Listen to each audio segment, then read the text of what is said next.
Some teams booked their place in the knockout stages, others not so much. My name is Mark, let's talk rugby.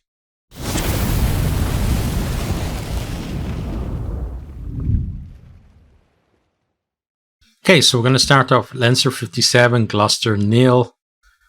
So Gloucester sent a weakened side for this one. They want to focus on their game against Leicester in the Premiership instead of this one. Probably the feeling was that they were going to lose anyway against Leinster, but it is kind of disrespectful to the competition. I have a full video on this match on the channel where I talk about that more, so you can go and look at that if you want. Leinster, it wasn't a vintage display for them. It was pretty sloppy. If they had have hit their stride at any point during the game, they probably could have broken 100 points against them. That's how hapless Gloucester were in the game. And just, you know, this Leinster team, even though it's not their full team, they're still missing, like Sexton came off the bench, you know, because he's returned from injury. They've no, don't think Furlong was playing in it either. No Henshaw. You know, so there's some big names to come back into the team as well. But this team still probably would have demolished Gloucester's first team as well. So maybe the right choice by Gloucester, even though I don't agree with it. And the only thing to think of really is that Gloucester better beat Leicester in the Premiership after doing this, because they got absolutely trashed. As I said, 57-0. Go look at the longer video if you want to, you know, kind of a blow-by-blow of the game and some more thoughts on that. On to the next game then, we have Bordeaux 16 and Sharks 19. So Cell-C Sharks. It's a bit of a tongue twister. So the South African ones, not the Sale ones. And yeah, so this one, Sharks kind of bouncing back in this game. But first of all, it looked like it was going to be a poor start for them, because Cock, first of all, gets a yellow card for a suplex when he's, I don't know whether he was tackling or clearing out, but I just kind of saw the suplex bit. But he gets 10 minutes in the bin, and he's told he's very lucky that because the guy landed on his back rather than his head or his neck, because in that case it would have been a red card. So then Bordeaux have a man advantage. They managed to score. It's who was it? Giamarioli, I think the guy's name is. He scores for them. Sharks, though, they're keeping in touch through penalties. And then in the second half, then Cox scores to put the Sharks ahead for the first time in the game, and kind of making up for the yellow card in the first half. Bosch then scores the winning penalty that puts them out to 6 points lead, I think it was. So it was like 19-13 at that stage or something. Bordeaux then, they do pull it back to 3 with more than 10 minutes to go on the clock, but they can't get over the line. And they had a card to Vatoa with about 4 minutes to go, but still Bordeaux couldn't take advantage of that. So well done to the Sharks for holding on that one. Bordeaux are going to be kind of disappointed, you know, at home. You know, you never want to lose at home in this competition, and especially when it's a tight score like that and a low scoring game as well. And then having that like chance as well with a man advantage, you know, probably should have scored if they could, but really the Sharks did well to defend their lead, and, you know, especially, and to come back as well away from home, because sometimes in Europe it's a lot of it is momentum. The team gets a little bit ahead and you find it hard to get yourself back in the game, but they did well there. Sharks definitely going to be happy in their away win. Bordeaux, probably I'd imagine now when we come back in January for the next 2 rounds of games, we might see some, you know, Gloucester-esque teams being put out by Bordeaux in the competition as well. Next, then we have Edinburgh 31, Castres 20. So first off, Mata crashes over from pretty close range for the first try. Then we have, so that's like Edinburgh hit the lead there. Then a rampaging run from Kelowna, I think his name is, yeah. Castres hit back in that one to get themselves back in touch. Goosen then puts in a really good saving tackle. Looks like it's almost going to be a try saver, but the ball is popped up to Blanc and it's right in the line. He goes over, he scores. We then have a penalty try that put Edinburgh back into the lead. So like seesawing between the two. They're in front just before half time, but there's still time. Then like it was about 3 or 4 minutes to go when they scored in the half. Castres still score a penalty just like on about the 39th minute or something, or just in the red. So it's a 1-point game at half time. Pretty exciting, going backwards and forwards between the teams. Then we have Sabala. He kind of goes on a bit of a wrap around on an Edinburgh move, and he goes close to the line. He goes over close to the line. Then Edinburgh, they make a breakout from their own 22.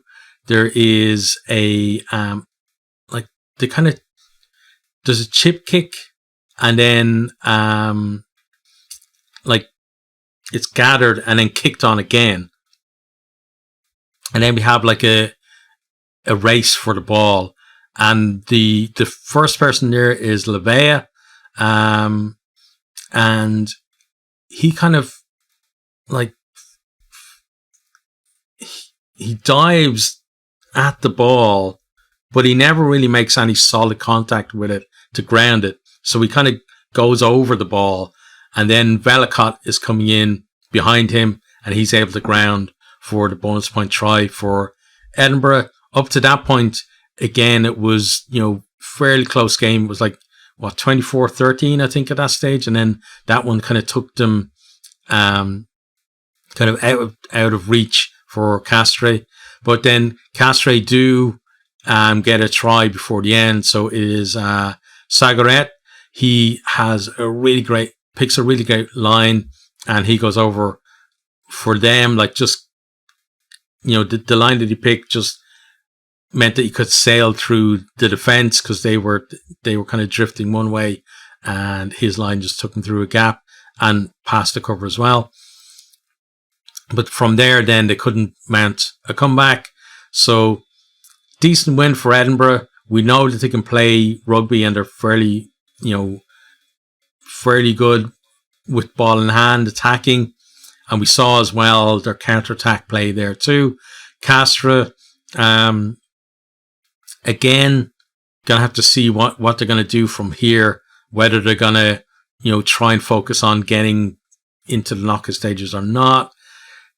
They were in the match for most of the time, but then once Edinburgh stretched out that lead, then they found it hard to get any sustained momentum to try and come back into the game. Really, like the first half was very close, but then second half was a lot of was all Edinburgh.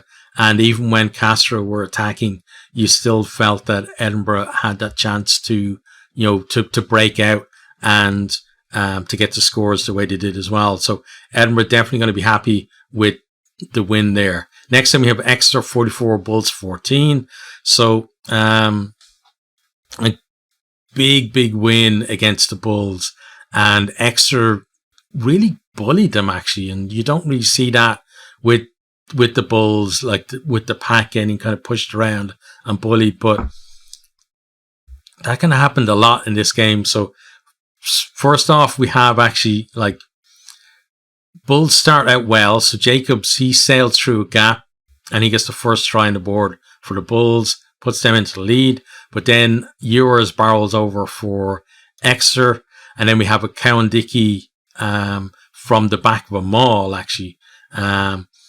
He goes over, so the typical kind of try. He's sitting in the pocket at the back and is able to try. So that to score, and that puts Exeter ahead.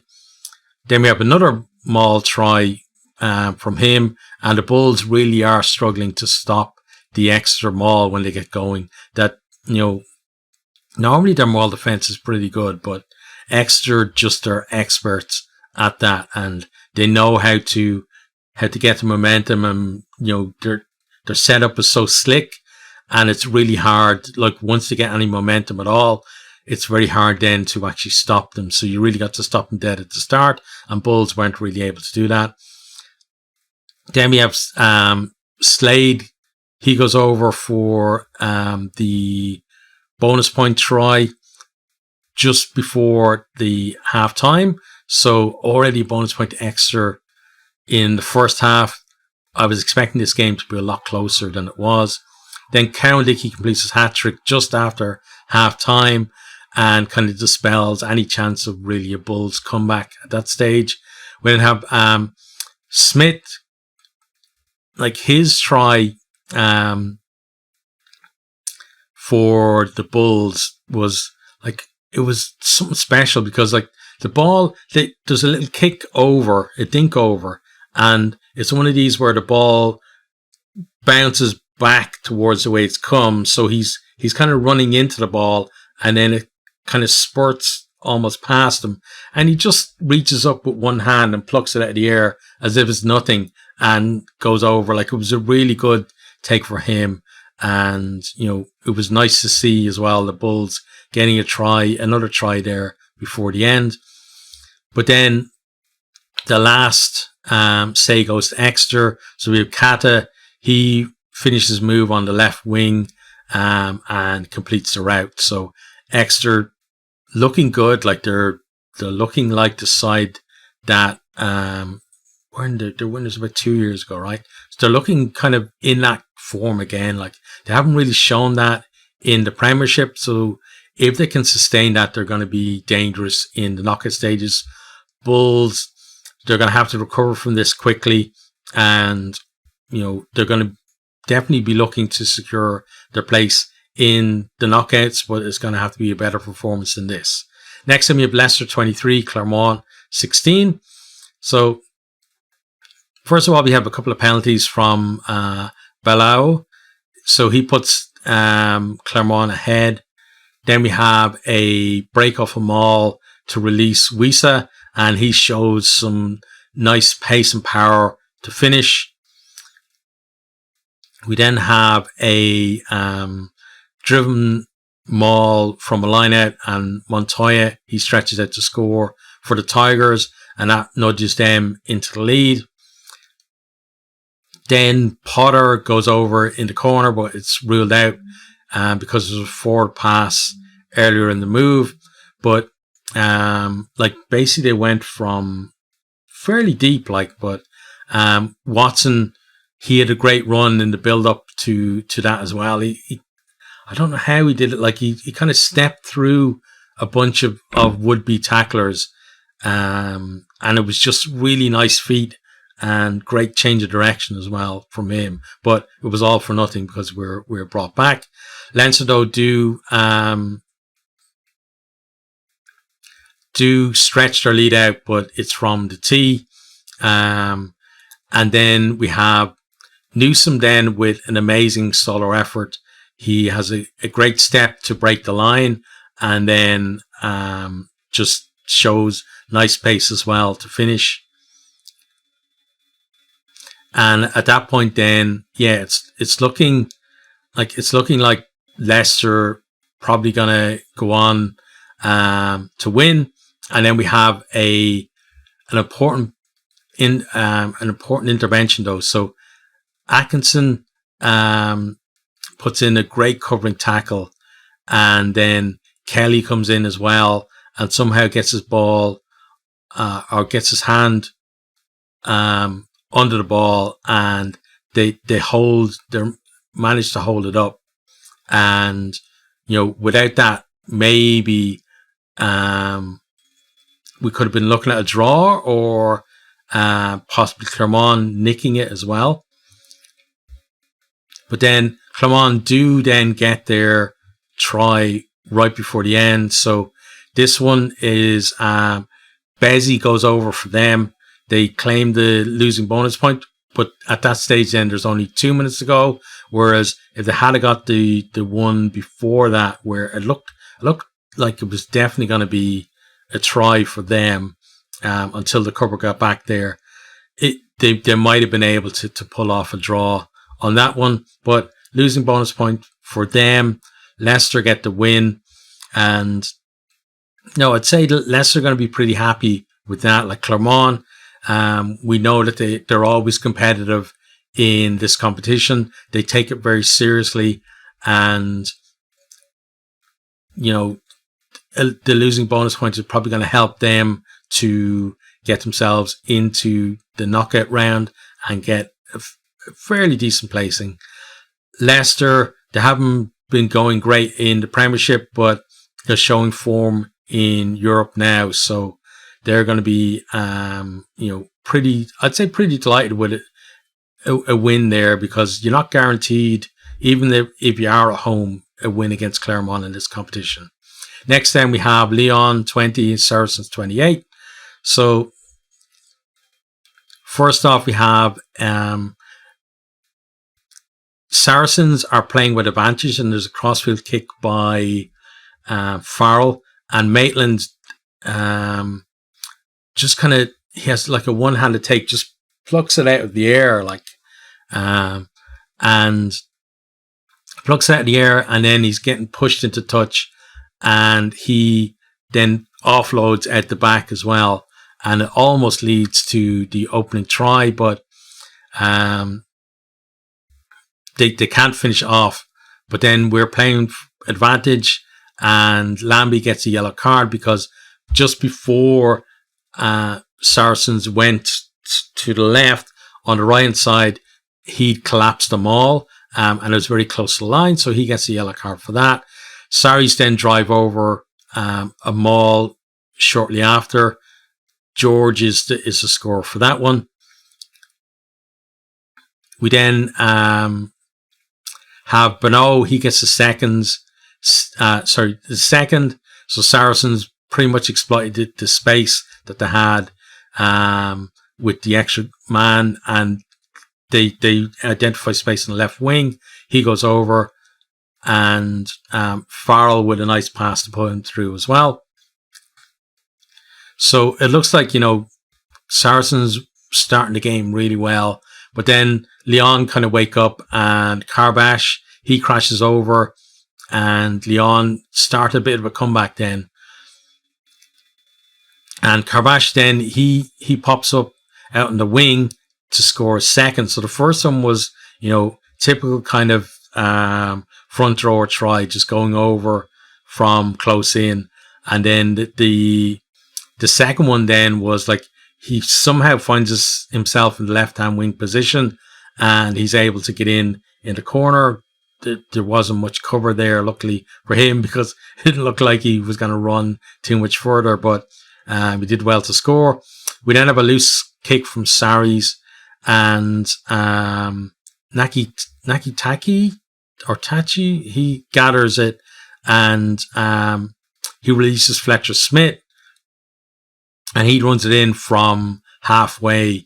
So it was basically like the kick was out on the left wing, and really well gathered, and then lovely pass then to put Fletcher Smith away, and he had a clear run in.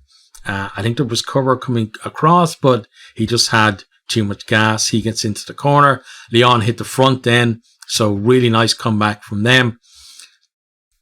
And Lyon then, they're trying to push on, and they're trying to build a lead and pull away from Saracens.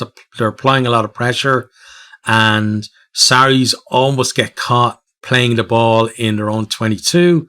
They manage to hold on to the ball, and then they spread it, and Lazowski, he finds a gap, and he just goes for it. He gets through, and he gets himself up to about halfway. He's sprinting, and there's no tackle. It's more, he's kind of, his momentum, I think, overbalances him, and he's falling forward, but he has a lovely offload, and he offloads to George, and he puts in an amazing cross kick for a hooker. Puts it right on the money, and it pops up into Maitland's hands, who's coming down the wing. He gathers, and he goes in and scores. Momentum completely shifts then to Sarries, and because it looked like for all the money really that Lyon were going to press on their advantage and just keep building the lead and keep Saracens at arm's length, but that score completely changes things around. But then we do have another big moment of the game. So Cleary, he goes in for a tackle. It's upright. It's head on head. We've seen these so often in the first couple of rounds of this competition and in the November internationals as well. There's no change of heights. There's no change of direction. There's no mitigation. It's a clear red card. He's off. So there's 13 minutes then for Lyon to try and mount a comeback against 14 men. And it's only at that point, it's only a 5-point game, but the only points that are scored then between then and the end of the game is a penalty from Sarries to stretch that lead out and to actually deny Lyon a losing bonus point, which their play up to that point probably would have deserved, and they felt like they were going to go on and win the game as well. So complete, probably like devastation, I'd imagine, in their ranks for that one, going from a point where it looks like they're going to get, for Lyon, I know, like, to beat a team like Sarries in this competition would be probably a famous win for them, and they were so close to pulling it off as well. Even, it doesn't matter with home advantage or not. There's certain teams in this competition that can perform home or away, and Sarries are one of those. So, yeah, for them, like, not to get the losing bonus point is going to hurt a lot. Sarries, went away from home and they got that win. They're doing really well in the Premiership, and once they get into the knockout stages of this competition as well, they're going to be a threat to whoever they come up against. Next time we have Stormers 34, London Irish 14. So first off, we have Stormers get the first try. So it's a lovely pass from Kitsoff to Engelbrecht to put him through a gap. It's one of these where it's almost like a tip-on pass where he just catches and passes in one move, and that's enough to put Engelbrecht through. Stormers hit the lead. We then have a disallowed try from Murat, but it was an amazing move from the Stormers, like from just outside their own 22, sweeping all the way up the field, plenty of passes in it, but were pulled back for a forward pass right at the start of the move. Then Stormers, though, they're still, the momentum is still with them, and they pounce on a London Irish mistake. So Powell drops a high ball, and Diamani, he shows really great pace then to go over. Irish just couldn't recover really from that mistake there, and Stormers, they're really good, especially like a lot of, like, people talk about the South African teams being like big bruisers and etc., but like a lot of them can play, and the Stormers, although they have a decent pack, they also have that great, they like to use their backs, they like to spread the ball, and they're very good at that transition, and we saw it there from defence to attack. Then we have Diamani with another great break for them, and they're basically like, they get the ball to Zas, and he has a defender in front of him, and then he has like his own players either side, so it just pops the pass either way. It's a guaranteed try. He decides though he's going to go himself, and like he gets tackled, but he does manage to get himself to get down, but it takes a lot of effort to actually do that. Whereas like the pass would have just been a breeze in for a try, and basically he almost blew a try, and he's a very, very lucky man that he did actually score it. But at that stage, yes, Stormers are in command, but we do then have a like score from London Irish. So it's a driving maul, with Willemse is the scorer. Then London Irish, they get a little bit of momentum, so they're on attack again, and there's a kick through, but it's charged down by the Stormers, but it pops into their own player's hands, so pops into White's hands. He goes over, and you're thinking, yeah, this is a definite try, but it's a great covering tackle from Davids. He manages to dislodge the ball just as he was grounding it, and it looked like until even in commentary they said that it was a try until they checked the replay. Then they noticed that Davids had dislodged the ball from White's hand. So Irish then, though, they go quickly from a penalty, and Will Joseph managed to evade multiple tackles, and then he breaks the line. So basically what he was doing was he got the ball and he ran across the line, and there was plenty, 2 or 3 people tried to get him, and every time he just was, that little bit of a step and his pace as well allowed him to go on a bit further. And then as soon as you saw the gap in the line, then he was gone. And so Irish, do get a second try there, but at that stage it's kind of too little, too late for them.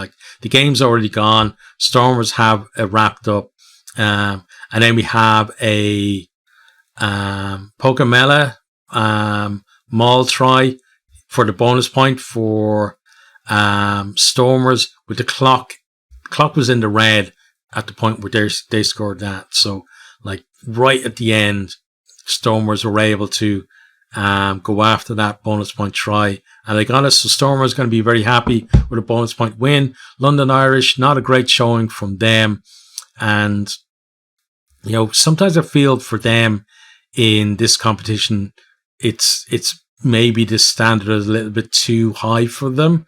And I guess it's one of these things where, with each of the leagues having 8 teams qualifying, you're going to get, it's the same from the URC and from France as well. You're going to get teams who they're either the form that season or just their European nous, as it were, isn't up to it. And I think London Irish are probably at this level, probably one of those teams. Doesn't mean that in the future they won't be able to compete, but maybe this season, maybe not. Okay, so on to the next one then. We have Ulster 29, La Rochelle 36. So speaking of teams who have been looking out of their depth in this competition, Ulster got absolutely destroyed by Sale Sharks in the first round. And then it looked like in this one that they were going to get absolutely destroyed again, because they had a terrible, awful start to the game. Pretty much the whole first half was bad for them. And even before the game started was bad for them, because the pitch in the Kingspan was completely frozen. So the only option they had to play the game, they applied to get the game moved to Sunday. That was denied. So the only option they had was to play it in Dublin. Originally, they were talking about the game was going to be played in the RDS, where Leinster thumped Gloucester the night before, but it ended up actually being played in the Aviva instead. And as part of the move, Ulster were not allowed to have a crowd there as well. So that's a real big negative for them. Your home games, you want the crowd there because they're going to give you that extra, G up to do well in the game and help you when you really need it when you need to dig deep and to produce something special. Normally the crowd can help you there, but they didn't have that. So starting off, La Rochelle, they establish a bit of a lead with 3 successful penalties. Then we have Ian Henderson gets himself a yellow card for Ulster, so they're down to 14 for a while. We then have a kick through, and Dulan jumps on it for the first try, and it's looking ominous for Ulster after the trouncing against Sale the week before. And, things just seem to be getting worse and worse for them. So we have Astoy, he kicks the ball through, and he's in a foot race with Cooney, but Cooney is ahead of him, and it looks like he's definitely getting to the ball first, and he should be able to cover it, and maybe Ulster will be in a bit, under a bit of pressure, but at least like he's going to save the try. But Cooney just completely misses the ball, and then Astoy is able to just go over and score. Like, I don't know what happened with Cooney there. It's like, I don't know whether it was a slip or what happened with him, or just completely misjudged it, but just whiffed at the ball, and Astoy scores. So at that point, it's 27-0 at half time to La Rochelle, and you're already looking at, are Ulster actually going to lose by more than they did the previous week? Like, it was 39-0, right, against Sale. So is this going to be like 40-odd, 50-0 to La Rochelle at that stage? But then second half, Ulster kind of click out of whatever nightmare they've been in and start to actually play the way we know that Ulster can play, and the way they've been playing for much of the season up until that game against Leicester that they had in the URC just before this. So Henderson, he's back on after his yellow card. He goes over from close range, and we can see it's the start of an Ulster response there. Like, the players are G'd up, there's no crowd, so unfortunately they're not getting that to feed into them, but still they're, the players are coming together at least. We then have Ulster, then like a bizarre try really for La Rochelle. So La Rochelle have a 5-meter line out, and they throw the ball in. Ulster steal the line out, but they kind of knock the ball backwards, and it goes loose. And then it's Burgery. He managed to get the ball and score for La Rochelle. So like, it went from a really good thing that Ulster did, leading to a try for La Rochelle, which was really strange. But then it just kind of shows you what kind of luck Ulster have been having recently. And I was kind of expecting that, like, seeing that scoreline, that Ulster heads were going to drop again and La Rochelle would just keep pulling away from them. But in fairness to Ulster, they dug deep and they did actually produce a performance from here out. So Cooney, first of all, he goes over from close range, and La Rochelle get themselves a yellow card for something that happened earlier on in that move. Then we have a crossfield kick from Ulster that kind of bounces in, like, in the in-goal area, and Vermeulen like uses all of his giant frame and his long reach as well to stretch out and snatch the ball out of the air and dot it down before he goes out into touch himself. So really nice try from him. And you can see, like, Ulster beginning to become a bit more confident. We then have Tom Stewart's 5th try of the season. Again, I will say it here, it's probably not going to go through, but I still think he's going to be a bolter for Ireland's World Cup squad. I think it's going to be, I think he's probably going to edge out Herring to get into the Ireland squad, or there's going to be some kind of injury. I hope there isn't, as an Ireland fan, but there might be an injury to Sheehan O'Callagher or something, But I think he actually has a chance of forcing his way in there. But back to this one. So he gets his 5th try of the season, and that's the bonus point try for Ulster as well. Cooney then converts that from it was fairly out wide, and that score then brings him within the 7 for the losing bonus point, and that's how we finish. So Ulster definitely going to be disappointed that the game was moved, definitely going to be disappointed that they lost, but going from half time to getting 4 try bonus point and a losing bonus point as well in that game, they've got to be pleased with that second half.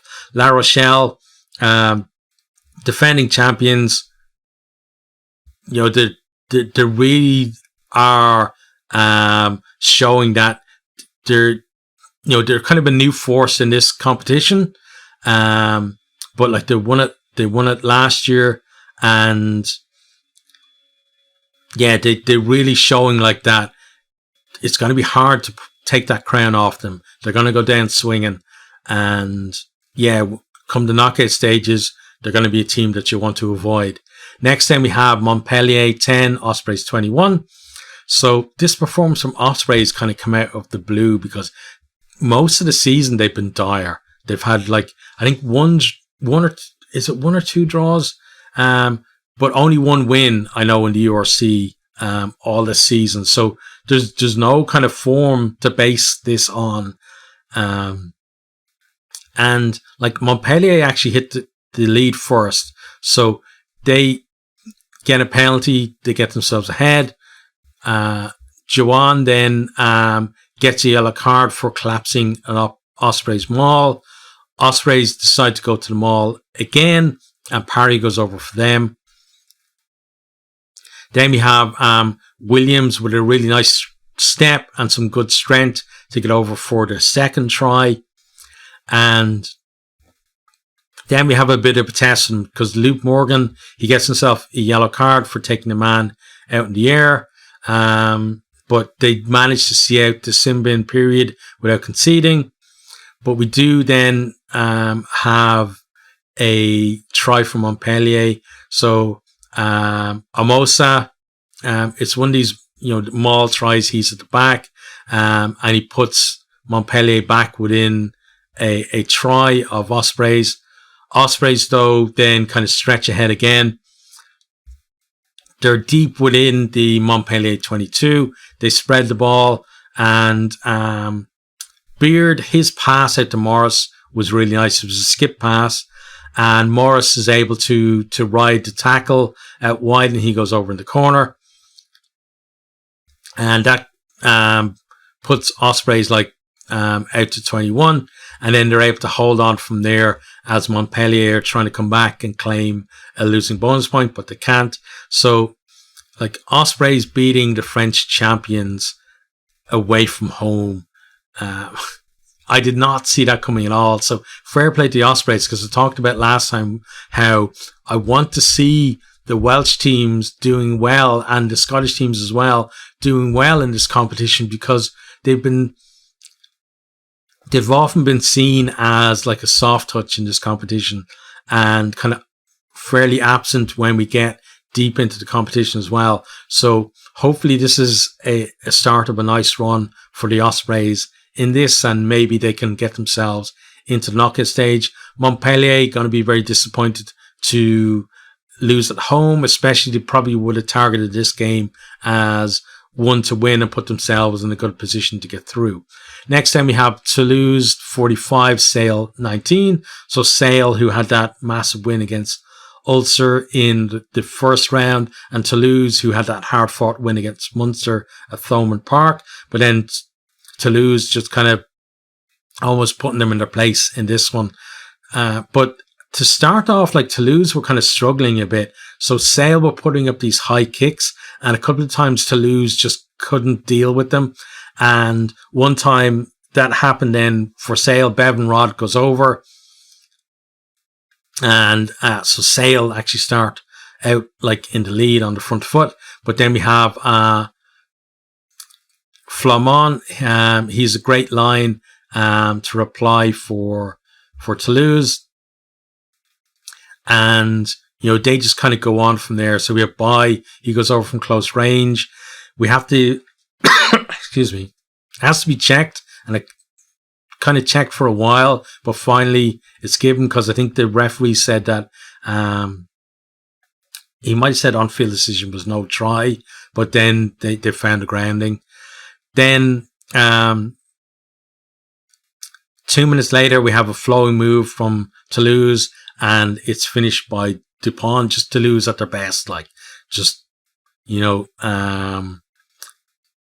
of lovely running lines, lots, good pace in the move, nice crisp passing as well, and Sale just couldn't stop them. And Dupont, he's always seems to be Johnny on the spot for, to finish stuff off.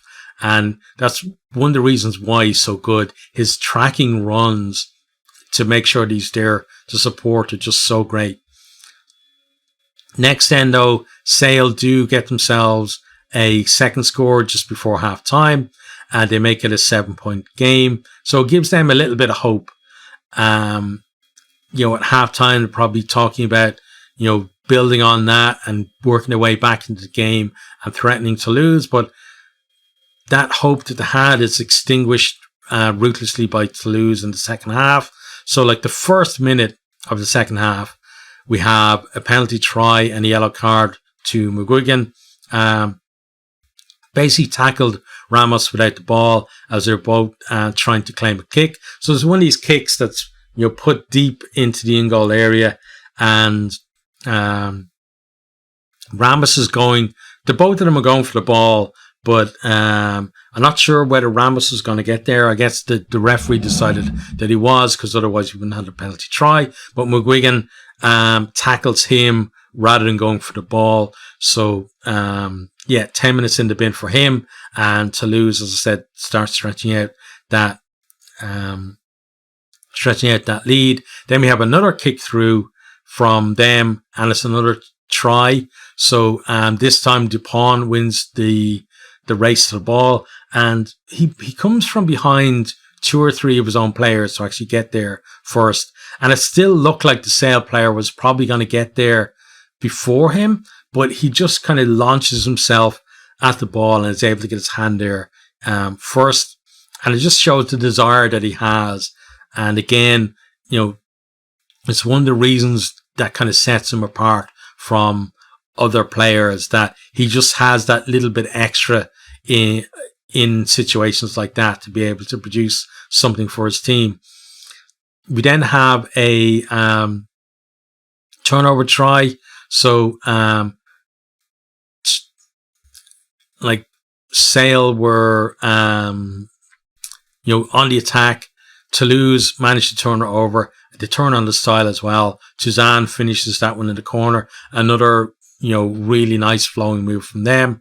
Then Ntamak manages to dance through the defence to go over as well. And at that stage you're thinking, okay, yeah, game is gone, but maybe Sale can get something out of it if they can get a few more tries. So McGuigan, he goes close for Sale, but the ball goes forward. And so this is a strange one. This was right at the end of the game. So first of all, McGuigan, he's reached out to the line and looks like he's dropped the ball, and the ball goes in behind, and Toulouse are able to gather, and they break from there and spread the ball out. This is kind of on Sale's left wing, and Toulouse spread out to their left wing, so Sale's right, and they go the length of the pitch, and LaBelle is able to finish that one off. So then we need the team out check, because we're not sure whether McGuigan has knocked it on. So you're thinking, is it a try to Sale or is it a try to Toulouse? And the answer is no. So McGuigan knocked the ball on. So Toulouse were able to play on. They go up and they score. So you're thinking, okay, well then it's a Toulouse try. No, it's not, because the TMO then brings the referee's attention to the fact that there was a headbutt during all of that, and by Ramos. So Ramos gets a red card for Toulouse, and the try that Toulouse just scored is wiped out because we're coming back from the penalty for his foul play.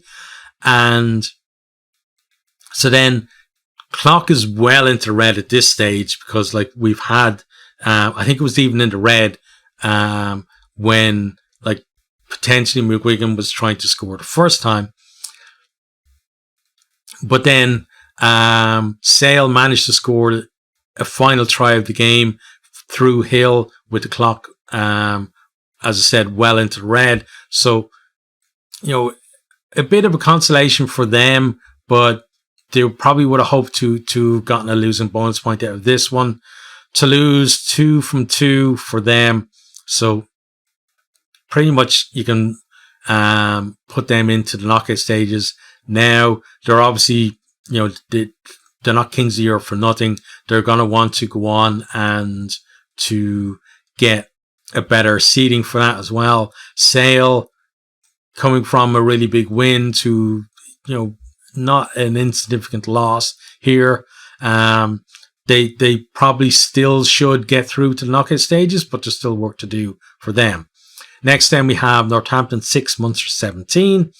So, first of all, there's an Earls kick through, and that one is gathered by Mitchell for Northampton. He's kind of covering at the back, but Munster, they swarm in and they turn the ball over and they recycle it, and there's a pick and go from Coombs, and he manages to go over from close range.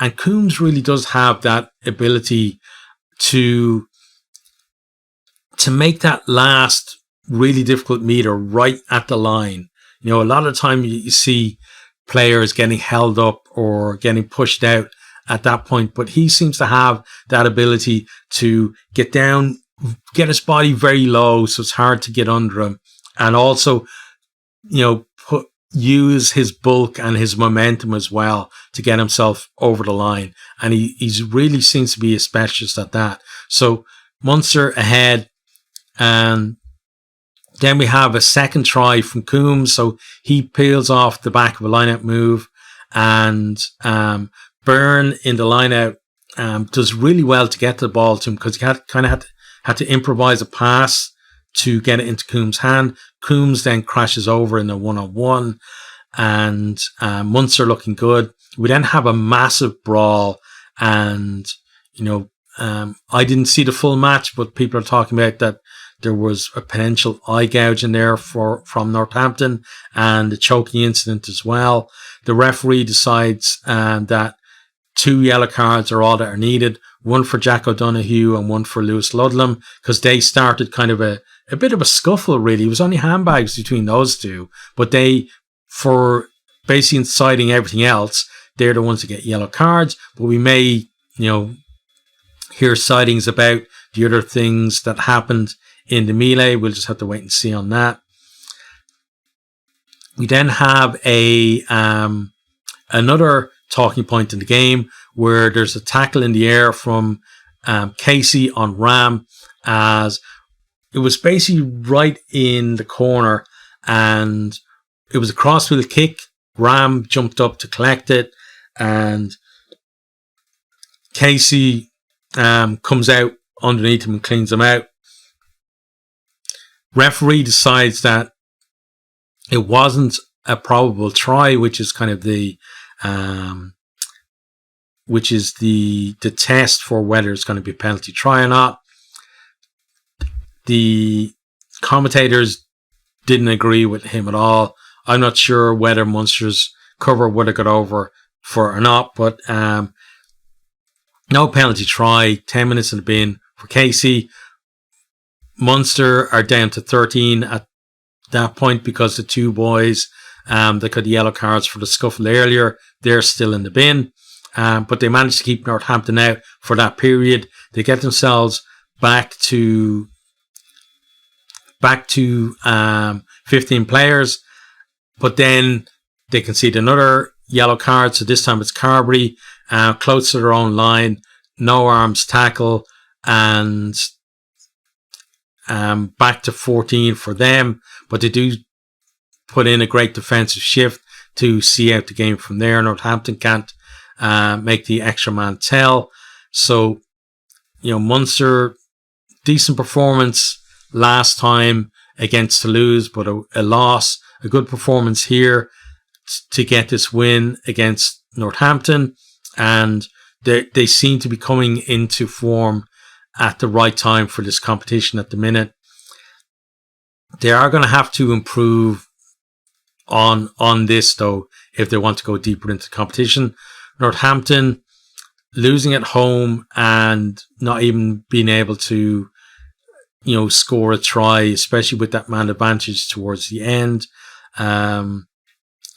Not sure that they're good. They're going to go that far. They're definitely going to have to improve on this showing if they do want to, first of all, make the knockout stages, and second, go further than that. Next time we have Harlequins 14, Racing 10.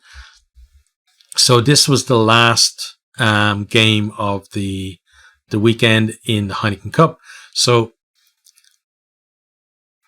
we have Danny Kerr, nice pass from him. He puts Head through a gap, and Head is hooker, and the pace he shows, it was amazing.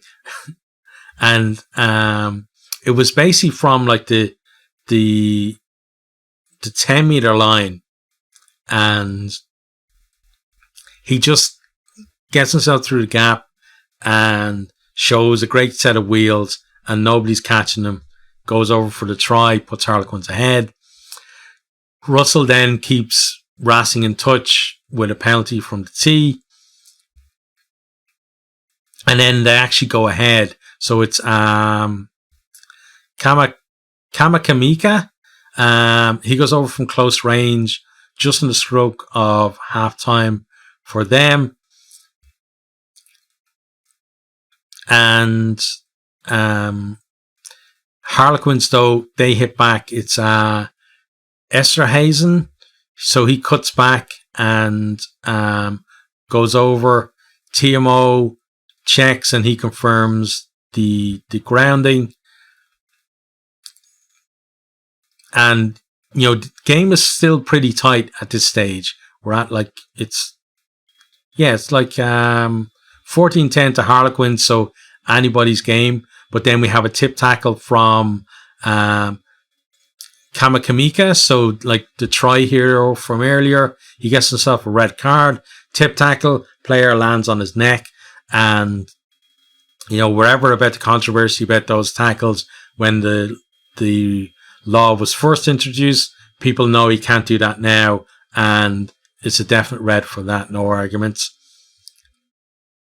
Racing then, they have a penalty. It's kicked to the corner by Gallant, and it's one of these ones where he wants to go right into the corner, so he's aiming it at the corner, at the touch flag, but it's just on the edge of his range. So Morley leaps up and is able to gather the ball and jump back into play and keeps in play. So complete mistake there, really, from Gallant. He probably should have just, taken maybe 5 or 10 meters off the distance they were going up the line and just made sure that he made touch, because it was a really big chance for Racing to potentially go ahead and get a win in that one.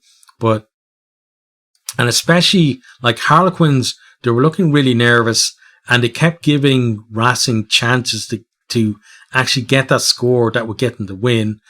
But then they do produce a big moment. They win a scrum penalty. They missed the penalty, but it just gave them that G up to be able to think, okay, we can hold out now. And then the game ends where there's a knock on, referee blows, and the Racing players, a bit of confusion. They're asking about a potential penalty for holding on. And I think the referee said something like, that's not what I saw. And if that was the case, then I might have made a mistake, and I apologize for that. So fair play to the referee for saying that. But yeah, that was the end of the game, 14-10 to Quins. Racing now, they've lost 2 from 2. And, an away losing bonus point at least is something for them to build on, but they're going to have to win their home game now in January, and then potentially get something away from home as well to make the knockout stages. Quins definitely going to be happy with that win, especially the way they finished off and seemed to be almost like, obviously they weren't, but it just seemed like they were trying to give Racing a chance. It was just obviously nerves and making silly errors and stuff that were keeping Racing, hopes alive, but able to get that win in the end. So you're going to be pleased with that. Okay, so let's have a quick look at the standings of the pools. So Pool A, we have Leinster and Exeter leading the way, both on 10 points. Then Saracens and the Sharks up next in third and fourth. Edinburgh with 6 points down to fifth. Then we have a group of teams on 5 points. Harlequins, the Bulls and Gloucester. So those currently are the top 8 and the ones in position to go through to knockout stages.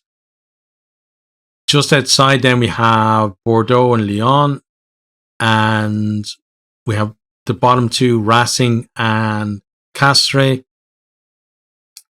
So those, 9 to 12 there, they're obviously going to have to produce something better in the last 2 games to get themselves up above that line and into knockout stages. Into Pool B then we have La Rochelle and Toulouse heading the way there. 9 points for both of them. So nobody in this pool has got in back-to-back bonus point wins. We're going to have Leicester Tigers in third place, and those 3 really setting the pace. We then have a gaggle of teams all on 5 points. So we have Sale Sharks, Stormers, Munster, Ospreys, Clermont and Montpellier. So between them, like at least one of those teams has to miss out on the knockout stages probably. So it's going to be some scramble with them. We then have the likes of Ulster in 10th place, London Irish, and then Northampton with no points propping up the table. So again, those teams, especially, Ulster down, are going to have to produce something special in the last 2 rounds to get themselves into the knockout stages. So let me know, how are your team going in the competition so far? Do you think that they're going to be able to make the knockout stages? And if so, how far do you think they're going to be able to get?